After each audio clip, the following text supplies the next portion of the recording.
গল্পের শুরুতে আমরা দেখি বর্ষার দিনে চটপটে ম্যাগি তৈরির কারখানায় গরিব মাধবী অন্য মেয়েদের সঙ্গে বসে ম্যাগির প্যাকেট প্যাকিং করছিল।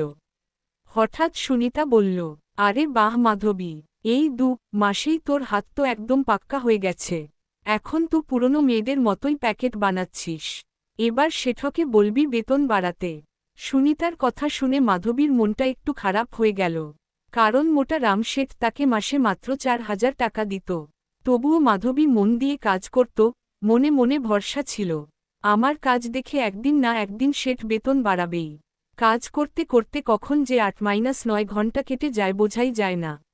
সন্ধ্যা 8টা বেজে গেছে, এখন আবার বাড়ি গিয়ে রান্নাবান্নাও করতে হবে। এমন সময় মোটা রাম এসে বলল, এই মাধবী, ঠিক করে 1000টা ম্যাগির প্যাকেট বানিয়েছিস তো?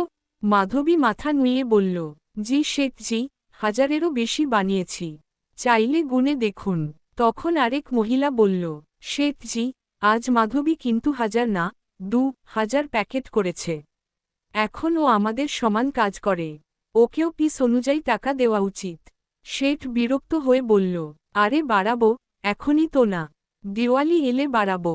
ও তো নতুনই। বর্ষার ভয়ানক আবহাওয়ার মধ্যে সবাই বাড়ির পথে বেরোল। কালো মেঘে আকাশ ঢেকে গেছে, বিদ্যুৎ চমকাচ্ছে। এক মহিলা বলল, মাধবী, তোর তো ছাতাও নেই, এত দূরে বাড়ি কিভাবে যাবি? মাধবী বলল, এখনো তো বৃষ্টি শুরু হয়নি, আমি চলে যাব। কিন্তু কিছুদূর যেতেই ঝড়ো হাওয়া আর মুষলধারে বৃষ্টি শুরু হয়ে গেল। ঠক ঠক করে দাঁত কাঁপতে কাঁপতে মাধবী ভিজে ভিজে বাড়ির দিকে ফিরছিল, আর তার শাশুড়ি শোভা দরজায় দাঁড়িয়ে দাঁড়িয়ে মাধবীর জন্য অপেক্ষা করছিল আর চিন্তা করছিল এত বৃষ্টির মধ্যে সে কিভাবে বাড়িতে ফিরবে। ঠক ঠক করে দাঁত কাঁপতে কাঁপতে মাধবী ভিজে ভিজে বাড়ি পৌঁছাল।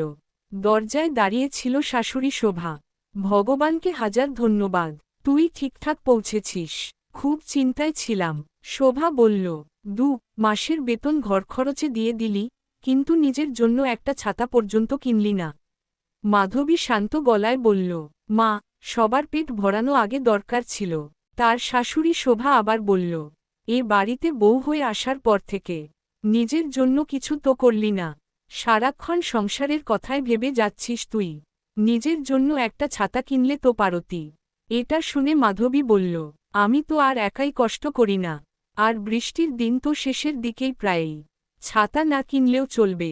তার শাশুড়ির শোভা বলল, বৃষ্টি তো আরও 2 মাস পড়বে, একটি ছাতি কিনে নে, তোর ফ্যাক্টরিতে আসতে যেতে কাজে লাগবে। অসুস্থ হয়ে গেলে কেমনে কাজ করবি? আচ্ছা ঠিক আছে মাধবী বলল, আগামী মাসে বেতন পেলে একটা ছাতি কিনে নিব। ঠিক তখনই স্বামী মনোহর ভিজে ঘরে ঢুকল, হাতে একটা পলিথিন, ভিতরে চাউমিন।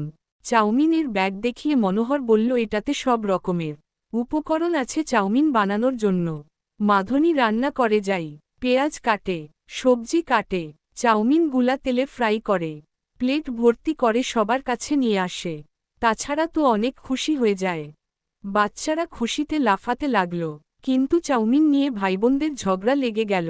শেষে মাধবী বলল, কাল আমি নিজে চটপটে ম্যাগি বানাবো, আর বাচ্চারা চাউমিন খেতে থাকে। সবাই তার চাউমিন খেয়ে তার রান্নার অনেক প্রশংসা করে। শাশুড়ি বলে, সত্যি, তোর বানানো চাউমিন অনেক মজা। আর এদিকে মাধবী মেয়েরা সব চাউমিন খেয়ে ফেলে, তাই তার ছোট ছেলেটি কান্না করতে তাকে আরও চাউমিন খাওয়ার জন্য পড়ে তাদের ফুপি নিপু বাজারে যাই। সেই দেখে একটি খাবারের স্টলে একটি লোক অনেকগুলা চাউমিন সেল করতেছে, আর তার কাছে প্রচুর কাস্টমার। সে কিছুক্ষণ অপেক্ষা করে 2 প্যাকেট চাউমিন নিয়ে বাসায় ফেরে। মাধবী নিপুকে জিজ্ঞাসা করে, এত সময় লেগেছে কেন? নিপু তাকে বলে, বাজারে খাবারের স্টলে একটা লোক চাউমিন সেল করতেছে, তার প্রচুর কাস্টমার। মাধবী যদি ম্যাগি আর চাউমিন বানিয়ে ফেল করে তাহলে তার অনেক লাভ হবে, কারণ মাধবীর বানানো চাউমিন অনেক মজা। এভাবেই দিন কাটতে থাকে।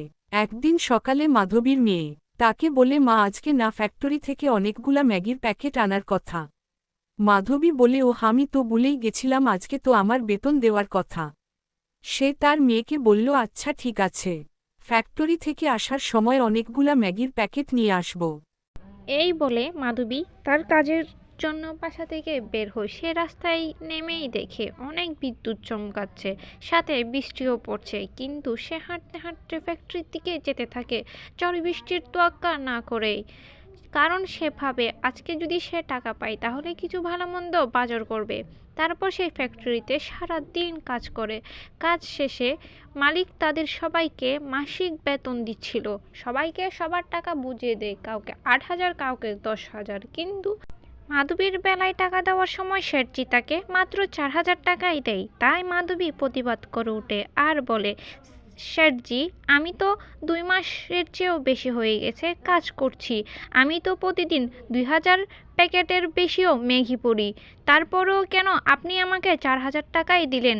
শেঠজি বলল, আমার ফ্যাক্টরিটা অনেক বড় ফ্যাক্টরি না, তাই যত টাকা দিয়েছি তত টাকাই নাও, না হলে চাকরি ছেড়ে দিতে পারো, আমার কোনো সমস্যা নেই। আর অসহায় মাধবী মনে মনে চিন্তা করে, আর সে ভাবে এখন যদি আমি এই চাকরিটা ছেড়ে দিই তাহলে আমার পরিবারের 2 মুঠো খাবারও জোগাড় করতে অনেক কষ্ট হয়ে যাবে। তারপর তাকে শেঠজি সেই 4,000 টাকাটা দেয় আর বলে, ভালোভাবে কাজ কর, আমি তোর বেতন পরে বাড়িয়ে দিব। মাধবী আর অসহায়ের মতো সেই টাকাটা নিয়ে নেয়। তারপর মনে মনে চিন্তা করতে থাকে, যে বাজারের যে দরদাম বেড়েছে, এই টাকা দিয়ে কেমনে পুরো একটা মাস চলবে? আমরা এতগুলা মানুষে মন খারাপ করে আস্তে আস্তে হেঁটে হেঁটে বাজারের দিকে যেতে থাকে। সে দেখে বাজারে অনেক ভিড় ছিল, সবাই পাস্তা চাউমিন খাচ্ছিল। মাধবী আর কিছু না ভেবে বাজারের অন্য পাশে একজন সবজি বিক্রেতা সবজি বিক্রি করছিল। তাই মাধবী আস্তে আস্তে হেঁটে তার কাছে যায় আর সে জিজ্ঞাসা করে, পাতাকপির কেজি কত?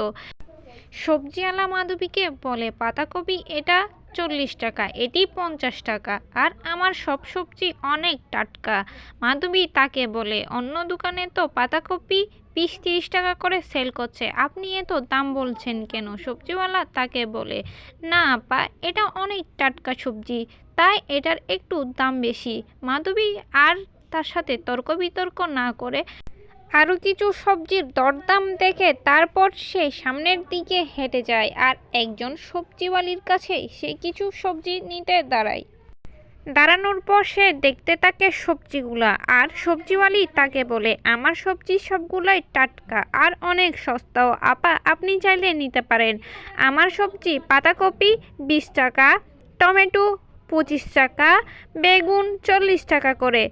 মাধবী একটি ভালো পাতাকপি নিয়ে মাপার জন্য দেয় আর সেই পাতাকপিটি কিনে নেয়। সে তার সাথে অনেক কিছুই কিনে চাউমিন বানানোর জন্য, কারণ সে বলেছিল সে বেতন পাওয়ার পর চাউমিন বানাবে। সে বাসায় গিয়ে দেখে বাসায় অনেক বৃষ্টি পড়ছিল। মাধবী তার শাশুড়িকে বলে, মা আমি ফিরে এসেছি। তার শাশুড়ি বলে, দেখ ঘরের কি অবস্থা, চারদিক থেকে চাল ফুটো হয়ে বৃষ্টি পড়ছে, এরকম চলতে থাকলে আর এখানে থাকা যাবে না, বন্যা পানি উঠে যাবে। মাধবী তার শাশুড়িকে বলে, আগামী মাসের বেতন পেলেই চালটা আস্তে আস্তে করে ঠিক করে নিব। তখনই তার বাচ্চা কাচ্চারা সেখানে এসে পড়ে আর বলে, মা তুমি হাতে করে কি নিয়ে এসেছো? মাধবী বলে, আমি চাউমিন বানানোর সব উপকরণ নিয়ে এসেছি, আজকে আমি চাউমিন বানাবো, সবাই অনেক মজা করে চাউমিন খাবো। এটা শুনেই বাচ্চারা অনেক খুশি হয়ে যায় আর মাধবীও আস্তে আস্তে রান্নাঘরের দিকে চলে যায়। সে রান্নাঘরে গিয়ে সব সবজি কেটে নেয়, সে পেঁয়াজ কাটে, সে চুলার পাতিলে চাউমিন সিদ্ধ করে নেয়। তারপর কড়াইয়ে অনেকগুলা তেল দেয় আর তার কাটা সব সবজি দিয়ে দেয়, নাড়াচাড়া করে সেই চাউমিনগুলা ঢেলে দেয় আর রান্না করতে থাকে। বাচ্চারা অনেক আনন্দের সহকারে তার চাউমিন রান্না দেখে থাকে আর তার ছেলে মাধবীর থেকে জিজ্ঞাসা করে, মা এগুলা কেমনে রান্না করছো? মাধবী তাদেরকে বলে কিভাবে কিভাবে রান্না করছে। তার শ্বশুর শাশুড়িও অনেক খুশি ছিল, তার রান্নার অনেক প্রশংসা করে, কারণ সে যেটাই রান্না করতো সেটা অনেক মজা হতো। মাধবী রান্না শেষে আস্তে আস্তে কড়াইয়ে চাউমিনগুলাকে নাড়তে থাকে। তারপর সবাই বাড়ি নিয়ে আসে, বসে পড়ে। বাড়িতে করে সে সবাইকে চাউমিন বেড়ে দিতে থাকে। তারপর তারা অনেক গল্প করে। দ্বিতীয় পার্ট দেখার জন্য চ্যানেলটাকে সাবস্ক্রাইব করে দিও।